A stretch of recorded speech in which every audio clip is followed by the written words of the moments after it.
لا حضرة النبي مصطفى رسول الله صلى الله عليه وسلم. يوم الفاتحة.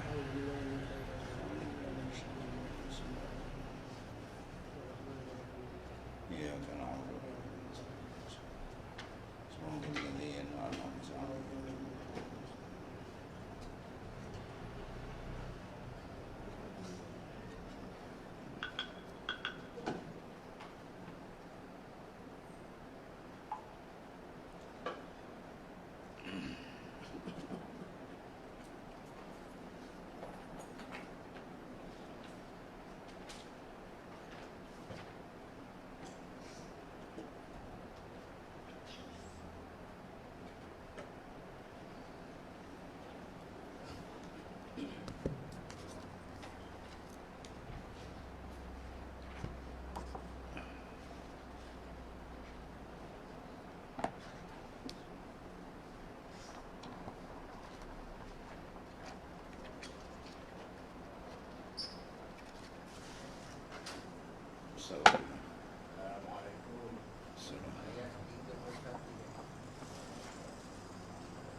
Surah apa?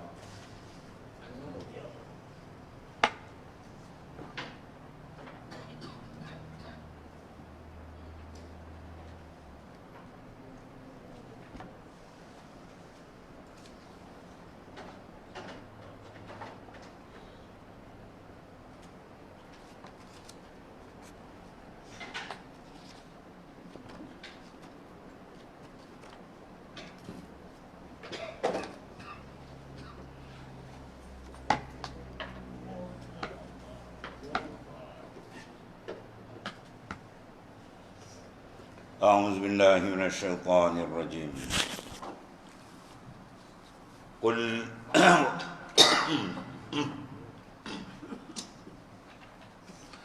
وقل للمؤمنات يغضضن من أبصارهن ويحفظن فروجهن ولا يبدي زينتهن إلا ما ظهر منها وليضربن بخمورهن على جيوبهن ولا يبدين زينتهن إلا لبؤولتهن أو آبائهن أو آباء بؤولتهن أو أبنائهن أو أبناء بيولتهن أو أبناء بيولتهن أو إخوانهن أو بني إخوانهن أو بني أخواتهن أو نسائهن أو ما ملكت أيمانهن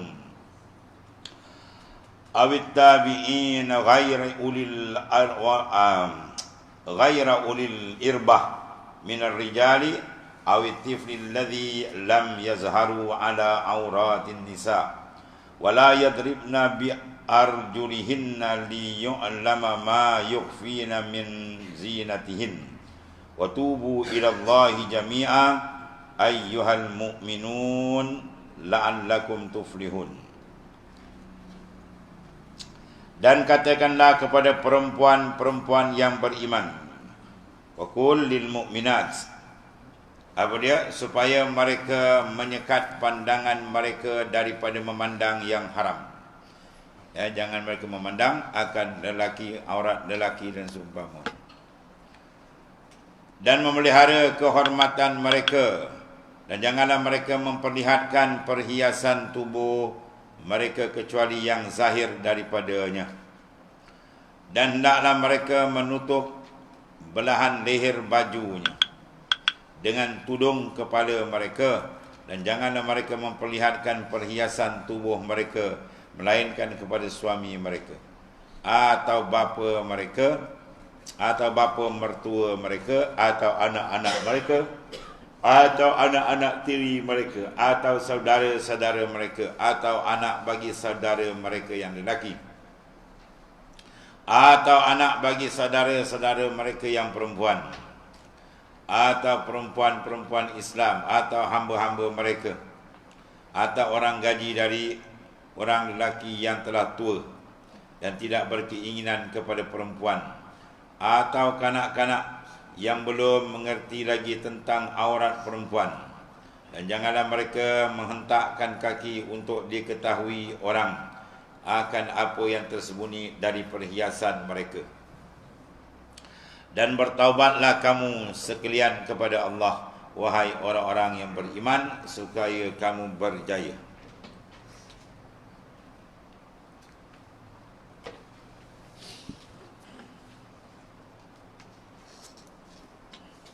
Tafsirnya ayat ini merupakan perintah Allah Ta'ala kepada kaum wanita, kaum perempuan, kaum muslimin, kaum muslimat dan mukminat, agar menahan pandangan dari apa yang diharamkan oleh Allah Ta'ala. Segala pandangan-pandangan yang diharamkan Allah untuk dilihat, mereka kena jaga. Itu oleh kaum perempuan, kaum muslimat. Memelihara kemaluan daripada perbuatan zina dan daripada penglihatan orang, dan hendaklah mereka tidak menampakkan perhiasan kecuali apa yang biasa tampak, iaitu wajah, kedua tapak tangan dan kaki. Jadi maknanya mereka boleh ledahkan dua, itulah al-wajh wal kaffain. Itu mengikut ulama tafsir. Tapi kalau ikut setengah daripada pendapat mazhab pula, kalau ada arid benda baru, fitnah, dia jenis perempuan yang menarik perhatian, kena tutup semua kali. Itu pasal 4 mazhab. Kemudian Allah SWT berseru kepada penutup ayat ni, bertaubatlah kamu sekalian kepada Allah, wahai orang-orang yang beriman, supaya kamu beruntung. Taubat membawa kepada keuntungan besar, dosa diampun oleh Allah Ta'ala, dan seterusnya. Hendaklah mereka tadi menutup kain ke dadanya dan tidak menampakkan perhiasan kepada orang lain, kecuali suami, ayah mertua, putera-putera saudara lelaki, anak-anak saudara lelaki dia, ataupun saudara perempuan dia, itulah anak saudara pula, lelaki atau perempuan, wanita muslimah yang lain, budak-budak yang sudah dimiliki oleh hamba, dan pelayan lelaki yang sudah tidak mempunyai keinginan ataupun tak ada bersyahwat lagi kepada wanita. Dia tengok perempuan macam tunggul dia. Sudah tidak mempunyai keinginan atau tidak mempunyai syahwat kepada wanita, dan anak-anak yang belum mengetahui tentang aurat, maka hendaklah mereka itu menunjukkan kakinya dengan maksud menarik perhatian. Hendaklah mereka tidak menunjukkan kakinya, tidak menghentakkan kaki dia lah. Itu apa tu? Menunjuk. Tak, menunjuk ke menghentak? Kalau dalam ayat itu tidak menghentakkan, dia drip. Jangan mereka berjalan tu menghentakkan kaki. Dia pakai apa? Kat kaki gelang loceng, jadi jalan tu hentak-hentak, macam keling, kenting, macam lembu. Supaya apa, orang tengok, oh dia ada gelang kaki kan? Tu. Jangan dihentak-hentak kaki perempuan macam cara dilarang dengan nas Quran terang. Dengan maksud menarik perhatian agar diketahui perhiasan yang mereka sembunyikan. Dia nak menunjuk tadi dengan menghentakkan akan kaki dia berjalan tu, bukan main lagi. Jadi kiaslah benda lain. Kasut tu main tinggi, bukan main klak kluk. Kau main lagi, itu dalam ayat terang, wala yadribna bi arjulihinna. Jangan mereka menghentak, memukul bi arjulihinna, dengan kaki-kaki mereka. Supaya apa tu? Liyu'lama, supaya diambil perhatian, mana diketahui. Ma yukfina, mereka sembunyikan min zinatihinna, daripada perhiasan-perhiasan mereka. Atau mana wala yadrib, jangan mereka memukul, mana menghentak, menunjuk kaki, ketang keruk. Jadi mana perempuan ni lebih tersembunyi, lebih baik. Dia lebih afal, sebab dia ada fitnah yang amat besar kepada kaum lelaki.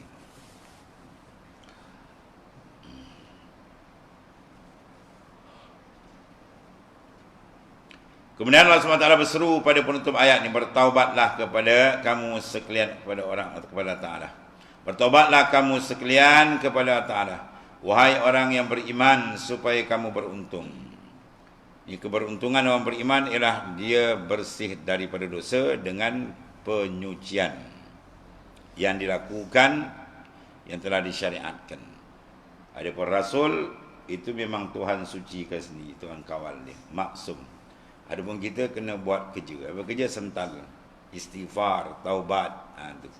Sebab diberi tawaran oleh Rasulullah SAW. At-taib minaz-zam kama la zambala. Orang yang bertobat dari dosa dia, seolah-olah dia tidak berdosa. Betullah besarnya taubah. Dan betul seterusnya dibahas dalam bab taubat, syarat, rukun dan sebagainya lah.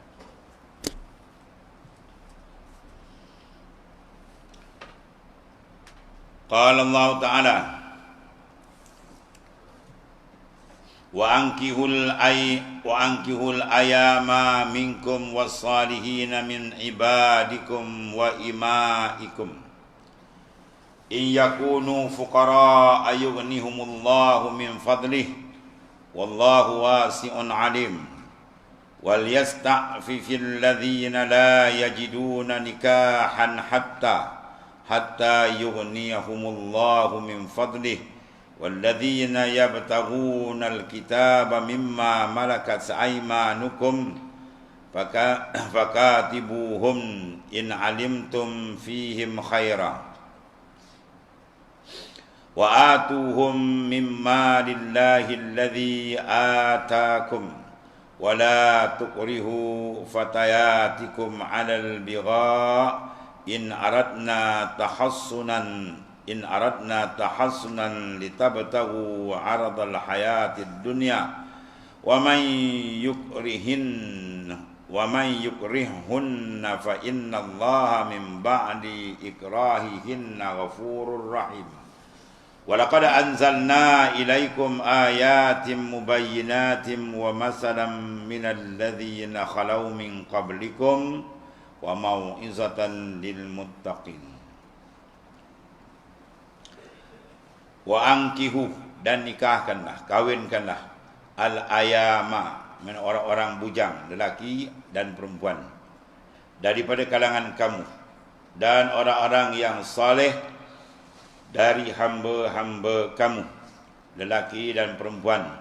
Jika mereka miskin, Allah Ta'ala akan memberikan kekayaan kepada mereka dari limpah kurnia-Nya, kerana Allah SWT maha luas rahmatnya dan limpah kurnia-Nya, lagi maha mengetahui.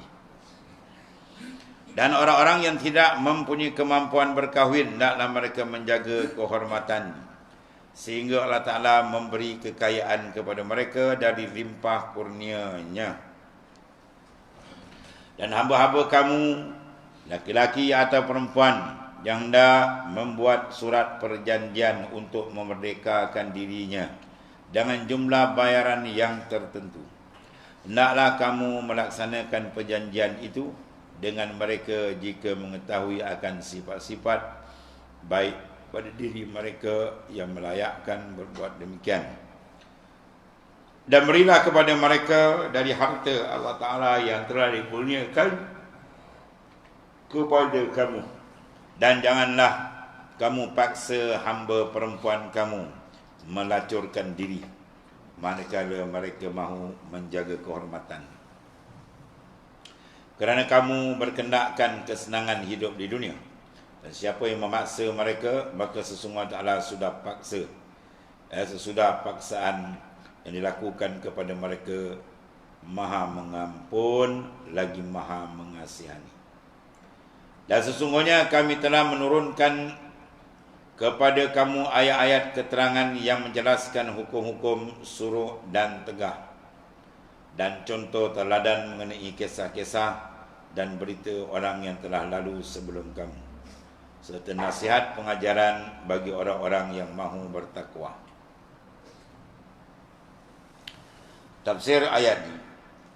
Ayat ini antara lain menggalakkan supaya berkahwin, dan juga membantu lelaki yang belum beristeri dan perempuan yang belum bersuami agar mereka berkahwin, termasuk juga hamba yang layak berkahwin. Hendaklah bantu mereka untuk berkahwin. Janganlah sekali-kali jadikan kemiskinan sebagai penghalang untuk berkahwin. Dan Allah Ta'ala berfirman bahawa jika sewaktu berkahwin berada dalam keadaan tidak mampu, orang itu akan diberikan rezeki dan kemampuan dengan kurnia Allah Ta'ala dan rahmatnya, sebagaimana sabda Rasulullah SAW, tazawwadu fuqara'a yughnikumullah. Kawinlah kamu dengan keadaan miskin, pasti Allah akan mengkayakan kamu. Pada sahabat bila kata dia susah, dia kahwin seorang lagi. Kahwin seorang lagi, kata apa ni hadis, kata berkahwin, fa innan nikah ya'tina bil mal, sungguh bernikah itu mendatangkan harta. Dia tuan-tuan kalau susah menikah lagi. Ganjar orang rumah. Kemudian telah berseru dalam ayat di atas, hendaklah orang-orang yang tidak mampu berkahwin bersabar sambil menjaga dan memelihara kesucian dirinya, sehingga telah mengizinkan dan memberikan kesempatan bagi mereka untuk berkahwin. Kalau dia rasa tak mampu, bersabar dulu. Bukan? Ini ada ayat ni.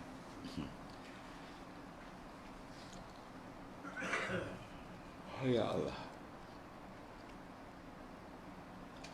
Kemudian Rasulullah SAW bersabda, ya ma'syara syabab, man istata'a minkumul ba'ah falyatazawwaj fa innahu aghaddu lil basar wa ahsanu lil farj wa man lam yastati' fa alaihi bisawm fa innahu lahu wija'.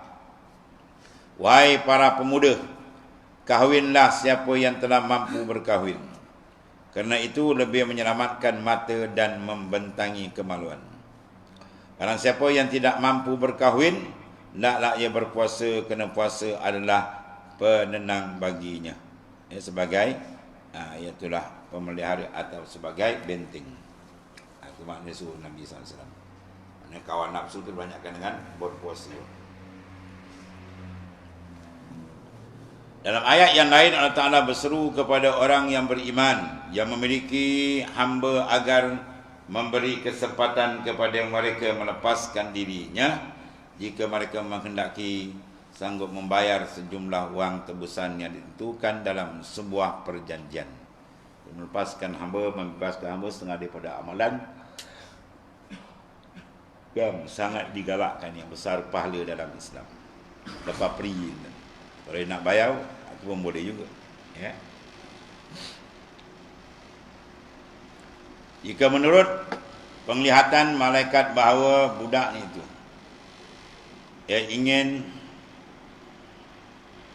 mendekatkan dirinya dan sanggup melunasi wang tebusan yang ia janjikan dalam perjanjian, jika dapat diberikan hamba itu. Jika menurut penglihatan, apa tu? Itu malaikat ke? Tengok kitab tu. Apa tu?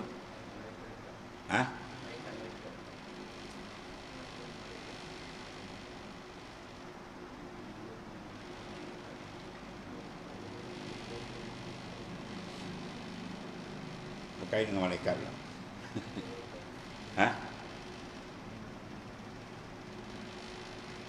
Yang oleh Arab dia. Kalau Malik je lah. Malik mana tuan dia. Mana tuan dia tengok kan, dia ni maknanya budak itu, hamba itu ingin memerdekakan dirinya, sanggup melunasi wang. Malik la'alal sawab ni Malik, bukan malaikat. Apa kena dengan malaikat ini? Ini masalah tuan hamba dengan hamba. Kita akan cetak tengok. Malik, kalau alal munasib ni Malik. Malik apa? Tuan hamba. Jika melihat, jika menurut penglihatan Malik, mana tuan hamba, bahawa budak ni mana hamba dia, ingin memerdekakan diri, nampak gaya dia nak lepas.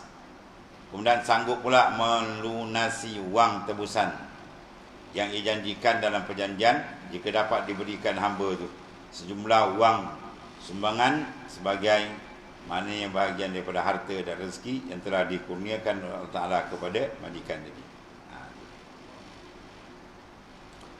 Kemudian diriwayatkan daripada Al-Lais bin Sa'id, yang seorang ulama besar hadis di Mesir tadi. daripada mujtahid. Daripada Abu Hurairah radhiyallahu anhu bahwasanya Rasulullah bersabda, "Salasah haqqun 'ala Allahi aunuhum. An-nakih yuridul al-afaf, wal mukatab yuridun al-ada, wal ghazi fi sabilillah." 3 golongan orang yang akan mendapat pertolongan Allah Ta'ala, iaitu orang yang berkahwin dengan maksud menjaga kesucian dirinya. Yang dia berkahwin sebab dia rasa menjaga kesucian supaya dia tidak terlibat dengan zina. Kemudian hamba yang hendak melunasi hutang, ya, hamba yang nak menebus diri dia, hutang kemerdekaan dia. Ini panggil hamba mukatab, hamba yang telah diakad kitabah oleh tuan dia. Sekiranya engkau membayar sekian-sekian bayaran, maka engkau merdeka. Itu dia panggil hamba mukatab. Hamba ni saja yang layak menerima zakat. Ada pun hamba yang tidak tawarkan tuan dia, tak ada lah. Hamba mungkin ni, hamba mudabbar, hamba mulumalat, dia banyak jenis hamba tu.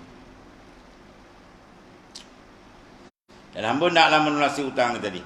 Dan yang ketiga, perjuang pada jalan Allah Ta'ala, orang yang berjihad pada jalan Tuhan. Ya, hukum yang disebut dalam ayat ini ialah larangan Allah Ta'ala kepada orang yang memiliki hamba wanita, memaksakan hambanya melacurkan diri untuk mencari keuntungan dan memperolehi perhiasan, perhasilan dan pelacuran mereka. Ini kerja jahat, ya, kerja syaitan mungkin. Padahal hamba itu ingin mempertahankan kesucian dirinya. Perbuatan keji ini banyak dilakukan oleh orang-orang di masa jahiliyah dengan tujuan mencari penghasilan, dan perbuatan ini dengan maksud daripada perbuatan. Jadi oleh amalan yang dilakukan oleh orang-orang di masa jahiliyah dengan tujuan mencari penghasilan dari perbuatan itu, atau dengan maksud menghormati tetamu. Ni tetamu gila ni. Ada nak hormat tamu dengan bagikan perempuan. Inilah kepala otak manusia lebih teruk daripada binatang apabila mereka tak ikut Islam. Kan? Ulaika kal an'ami bal hum adal, Quran kata. Ada kepala tak kita mikir, tak nak ikut petunjuk Allah Ta'ala. Ada mata tak kita melihat ayat Allah Ta'ala. Ada telinga tak kita mendengar petunjuk Tuhan. Ulaika kal an'am, orang seperti binatang, Tuhan kata. Bal hum adal, bahkan lebih sesat daripada binatang. Ada orang nak jaga orang, pergi hormat, pergi gadaikan maruah orang. Ya, ini binatang tak buat macam tu. Atau seorang ketua yang mereka segani. Ya, ketua pun binatang, hak tu pun binatang tu. Lebih teruk perangai syaitan dengan iblis. Dilacur gini perempuan. Itu kerja-kerja yang dilaknat oleh Allah Subhanahu wa taala. Qala Allah Ta'ala, Allahu nurus samawati wal ard. Masalun nurihi kamishkatin fiha misbah. Al-misbahu fi zujajah. Az-zujajatu ka'annaha kawkabun durriyun yuqadu min sajaratin mubarakatin zaitunah. Min sajaratin mubarakatin zaitunatin la syarqiyatin wala gharbiyah. Yakadu zaituha yudhi'u walau lam tamsashu nar. Nurun ala nur.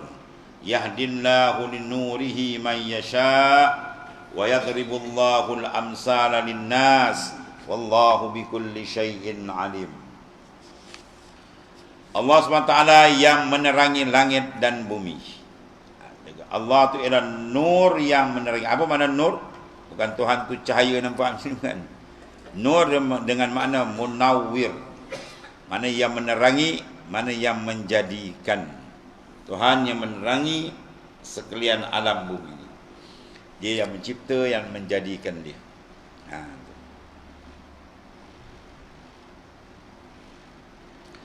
Bandingan nur hidayah petunjuk Allah Ta'ala ialah kitab suci Al-Quran. Jadi masukkan nur sini dengan nur maknawi, itulah petunjuk Allah Ta'ala yang terkandung dalam kitab suci Al-Quran. Ada sebagai sebuah mishkat yang berisi sebuah lampu. Macam pelita, dia ada lampu dalam. Dan lampu itu dalam geluk kaca kandil, dan geluk kaca itu pula jernih terang laksana bintang bersinar cemerlang. Lampu itu dinyalakan dengan minyak dari pohon yang banyak manfaatnya, itulah pohon zaitun, dan bukan saja disinari matahari semasa naiknya dan bukan saja semasa turunnya, tetapi ia sentiasa terdedah kepada matahari. Hampir-hampir minyaknya itu dengan sendiri memancarkan cahaya bersinar kerana jernihnya, walaupun ia tidak disentuh api. Sinaran nur hidayah yang dimaksudkan ni, yang demikian bandingannya adalah sinaran yang berganda-ganda, cahaya berlapis cahaya. Allah Ta'ala memimpin sesiapa yang dikehendakinya menurut undang-undang dan peraturannya kepada nur hidayahnya itu, dan Allah Ta'ala mengemukakan berbagai-bagai misal perbandingan untuk umat manusia, dan Allah Ta'ala Maha mengetahui akan tiap-tiap sesuatu.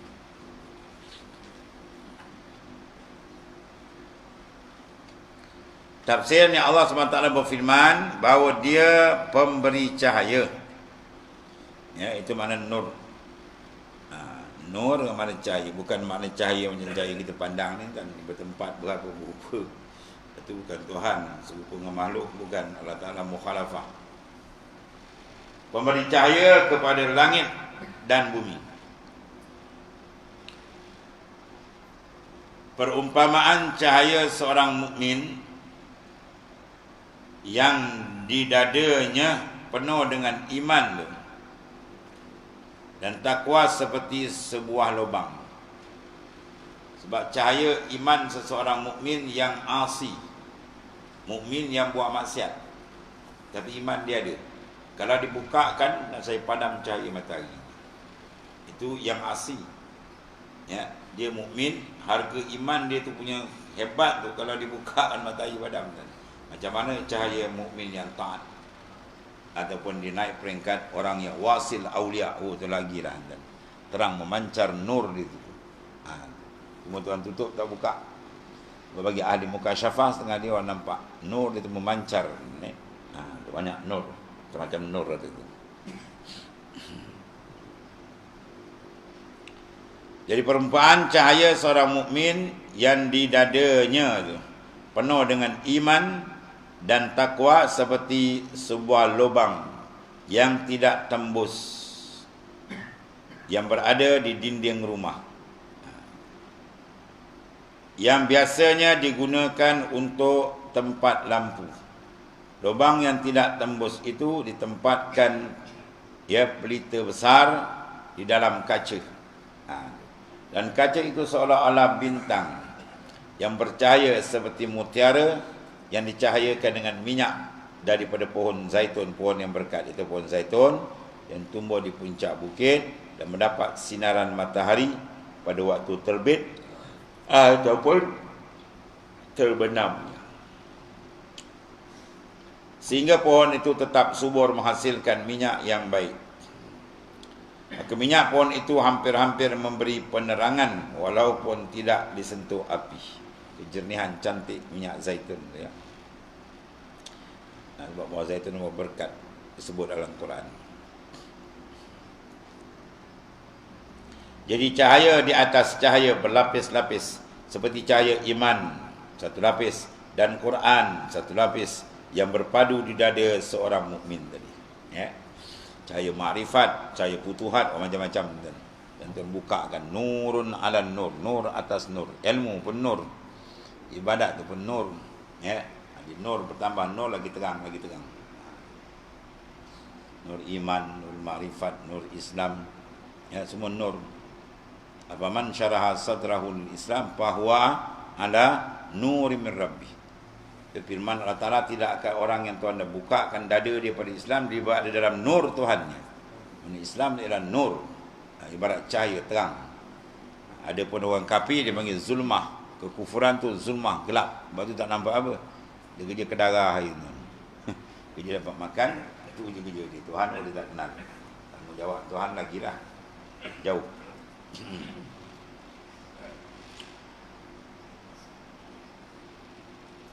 Lepas tu suruh kita apa? Tingkatkan nur. Nur biar banyak. Zikir tu nur. Baca Quran tu nur. Dia terang, lagi terang dalam dia. Kalau dia nak berjalan dalam alam nur, misalnya, mana rohani kita lah. Akan berjalan ke alam makrifat ke Tuhan lebih tinggi. Kemudian qala ta'ala fi buyutin azinallahu an turfa'a wa yuzkara fihi ismuhu yusabbihu lahu fiha bil ghuduwi wal asal rijalun la tunhihim tijaratun wala bai'un an zikrillah wa iqamis salati wa ita'iz zakah yakhafuna yawman tataqallabu fihi al qulub wal absar liyajziyahumullahu ahsana ma amilu wa yazidahum min fadlih wallahu yarzuqu man yasha'u bighairi hisab.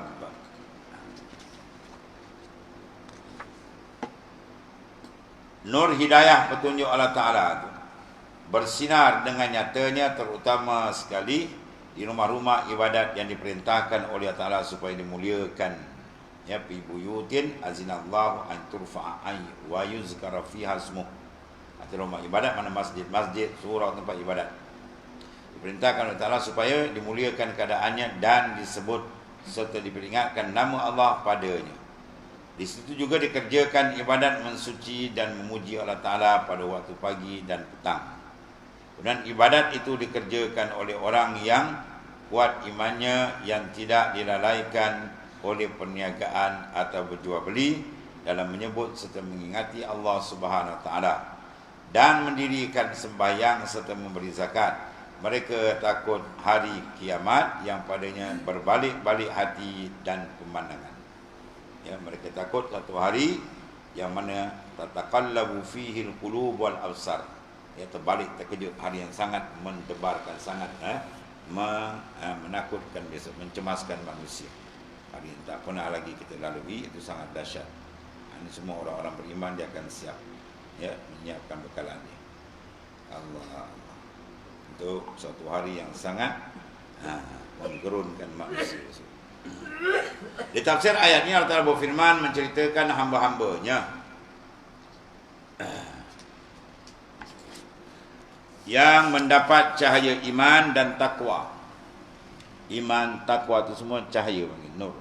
Bahawa mereka itu tekun dalam ibadah, mendirikan sembahyang, menunaikan zakat dan sentiasa beriktikaf dalam rumah-rumah Allah, masjid-masjid, bertasbih, bertahmid, bertahlil, tasbih subhanallah, tahmid alhamdulillah, tahlil la ilaha illallah, mana dia zikir. Mereka sekali-sekali tidak tergoda dan lalai dari ibadat, ya, dengan urusan dunia, tidak. Kegiatan yang mereka lakukan untuk mencari nafkah. Jadi nafkah carilah, ya, tapi tak jadikan satu perkara yang boleh menghalang ibadat dia, berusaha dan berniaga. Mereka pandai membahagikan waktu di antara kewajipan dunia dan akhirat sebagaimana diajarkan oleh Rasulullah SAW. Ya, i'mal li dunyaka ka'annaka ta'ishu abada wa'mal li akhiratika ka'annaka tamutu ghadan. Berusahalah untuk dirimu seolah-olah engkau akan hidup selama-lamanya, dan berusahalah untuk akhiratmu seolah-olah engkau akan mati esok. Jadi nak mati besok, jadi kena sungguh-sungguh lah. Besok dah nak mati, kan? Kalau malaikat kata hari ni last, besok engkau dah tak ada, macam wah, dia punya polon kau main. Macam, tapi kerja dunia kena cari, tapi kerja dunia tak macam dah kerja akhirat, kan? Sebab ka'annaka ta'ishu abadan, mau hidup lama lagi, selama-lama. Bila hidup selama-lama, panjang masa. Bila panjang masa, kerja tu boleh bertangguh.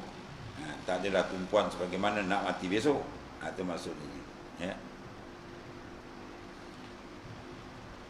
Itu pula di sila tafsir, kau tengok nak hidup lama ni jangan main, kena cari siang malam gitu. Puah. Ya, sebab ni bahasan dia sampai buat bandingan jarak. Buat kerja nak hantar besok, dengan buat kerja lama lagi. Buat budak nak periksa sekolah, kan, 2 tahun lagi. Yang ni periksa apa, seminggu lagi. Ada beza tak? Kalau tu pun tak tahu beza, tak tahulah. Bila dekat, bermakna dia kena tumpu betul. Yang ni jauh lagi, makna buat juga, bukan tak buat. Tapi taklah sebagaimana penumpuan benda yang dekat, yang terlalu penting. Dekat, nak mati besok tak? Itu maknanya. Dia pula silap, dia faham. Mana kerja lama ni, dia selama-lama. Sebab tu kita kena cari polon betul-betul. Wah, lain dia faham tadi. Itu dua perbandingan jarak masa yang Nabi pergi. Maknanya ta'ishu abadan dengan tamu tu ghadan. Itu maknanya. Ya.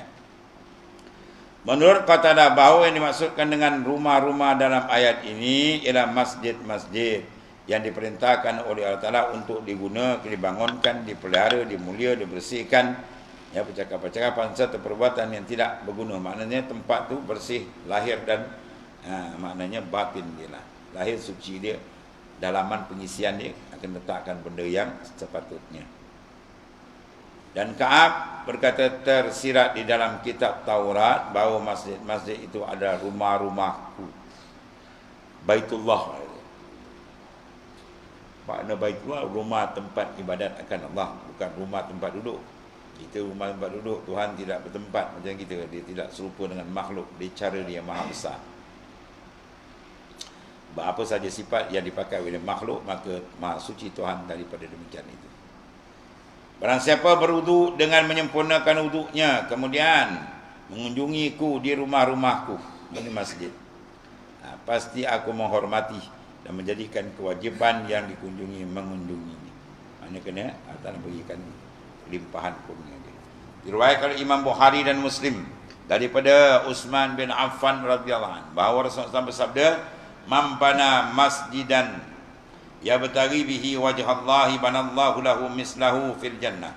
Barang siapa membangunkan sebuah masjid kerana menghendaki redha Allah, itu paling besar, maka Allah akan membina seumpamanya di syurga.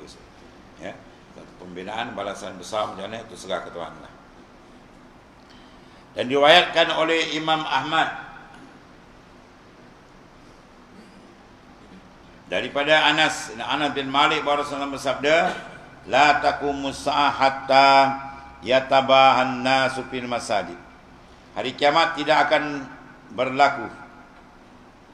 Hari kiamat tidak akan berdiri, tak akan berlaku. Tak akan tiba.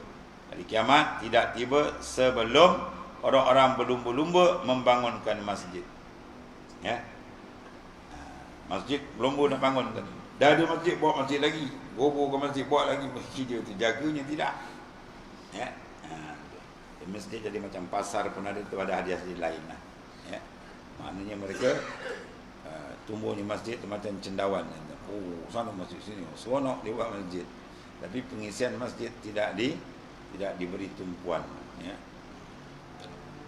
Habis. Dan satu lagi hadis diriwayatkan oleh Imam Ahmad dari Abu Hurairah radhiyallahu anhu Rasulullah bersabda, "Iza ra'aitum man yabi'a aw yabta'u fil masjid faqulu la arbahallahu tijaratak wa iza ra'aitum man yansudu dallatan fil masjid faqulu la raddahallahu alaik." Atau marah Rasulullah SAW. Jika kamu melihat seorang berjual beli dalam masjid, tak tempat lain berniaga. Dalam masjid dia berniaga. Ucapkan pada mereka itu, semoga Allah tidak menguntungkan perniagaan. Ya. Allah tak untungkan kau berniaga dalam masjid, memang kau tak untung, tak laku bahkan kau kata. Rugi besar kau tu. Dia takut. Bahawa masjid bukan tempat berniaga. Dan jika kamu melihat seorang mencari suatu barang yang hilang dalam masjid, ucapkan semoga Allah tidak mengembalikan padamu. Mudah-mudahan barang kau tak jumpa. Ya, bahawa masjid bukan tempat kerja tu. Kan? Kalau hilang pun beritahu, tu hilang ke dah lah, beritahu juga. Cari sana orang nak ibadat terganggu, habis selak, nanti selaknya apa tikau. Jadi kerja satu kerja lah kan. Sebab tu mafhum di situ apa? Masjid jangan diganggu akan sifat dia tadi. Apa sifat dia? Sifat dia untuk menyebut nama Allah, ya, untuk menghadap diri kepada Allah Subhanahu Wa Taala. Bukan maknanya kerja-kerja yang lain. Ini dah berbual bertakung dah jadi macam kedai kopi tu lagi teruk. Habis tu firman Allah Taala, walladzina kafaru a'maluhum kasarabin baqi yaqiyatin yasabuhu zam'an ila akhir ayat. Sadaqallah.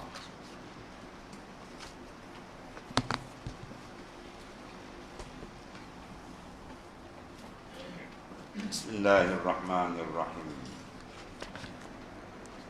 Mana?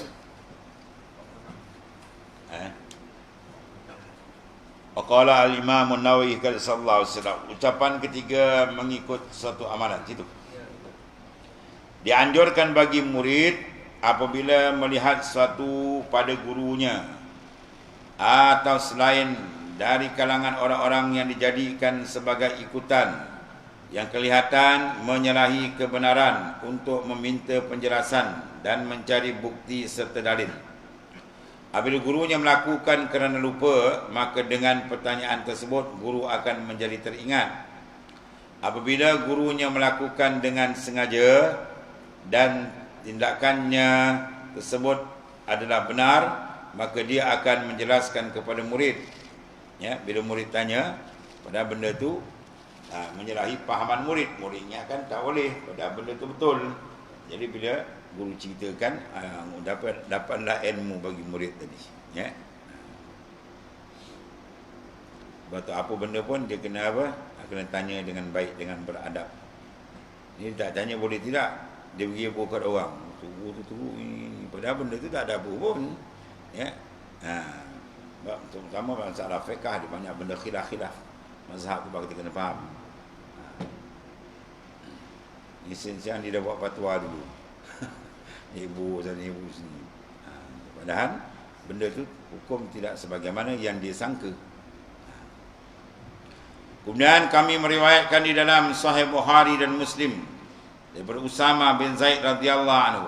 Dia berkata Rasulullah SAW berangkat dari Arafah. Setibanya di satu jurang kecil, baginda sallallahu alaihi wasallam turun dan buang air kecil di sana lalu berwuduk. Aku tanyakan kepada baginda SAW, adakah hendak salat? Ya Rasulullah SAW, baginda menjawab, salatnya ada di hadapan. Usama bertanya hal ini kerana menyangka Rasulullah SAW lupa melaksanakan salat maghrib, padahal waktunya sudah masuk dan sebentar lagi akan habis.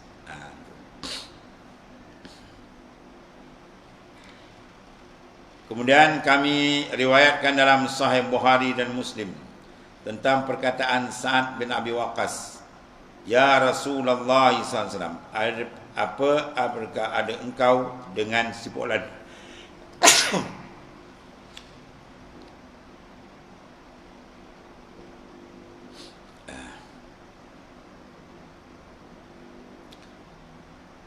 Ada apakah kaitan hubungan antara engkau ya Rasulullah SAW dengan si Fulan? Sesungguhnya aku melihatnya sebagai orang yang beriman. Ini mana pertanyaan-pertanyaan ini untuk mendapatkan idah, penerangan. Kemudian dalam Sahih Muslim dan daripada Sayyidina Buraidah bahawa Rasulullah SAW salat 5 waktu dengan satu wuduk. Satu wuduk 5 waktu. Sayyidina Umar yang berkata, hari ini engkau telah melakukan sesuatu yang tidak biasanya engkau lakukan sebelumnya. Baginda bersabda, memang sengaja aku lakukan wahai Umar. Kadang-kadang itulah guru dibuat sengaja benda tu supaya nak beritahu. Dia murid tengok, ini pelik benda ni, sebagai penambahan ilmu bagi dia lah. Di hadis-hadis seperti ini cukup banyak dalam kitab hadis sahih, cukup banyak. Tujuan dia apa? Untuk mengajar, untuk memberi maklumat dan sebagainya dengan cara itu. Lepas tu murid dia kena jagalah. Kalau tanya pun itu juga. Kalau dia dah tanya pada orang lain masalah, bila nak tanya satu guru lain, dia kena sebutkan dulu. Tuan guru nak tanya sikit dan soalan ni saya dah tanya pada seorang guru lain, dia jawab gini-gini. Apa pandangan guru lah? Macam tu. Itu cara dia.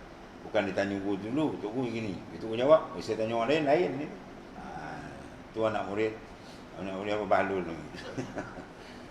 Jadi sedangkan masalah fiqh dia banyak khilaf. Kadang tu guru tu pegang pendapat ulama ni, jadi mengumpulkan pendapat ulama ni. Dia selak ni kawan dulu. Betul orang dah jawab dia bangkang pula. Dia tak boleh. Saya dah tanya orang lain, jangan. Kena sebut dia dah tanya dulu. Tuan guru saya dah tanya pada orang-orang sekian. Tok guru sekian, ustaz sekian. Dia jawab gini. Apa pandangan tuan guru lah? Macam tu tanya dia. Bodoh tu kata, betul lah tu dia cakap. ataupun dia kata ni benda ni ada khilaf ke dan sebagainya. Ini cocok kawan tu. Kawan jawab, lepas tu dia selak belakang. Wah, dia pula tukang macam nak laga kan. Ya, itu tak betul, tak ada adab pun dia. Jangan buat macam tu pertanyaan, tak elok. Kemudian anjuran supaya bermusyawarah. Wallah.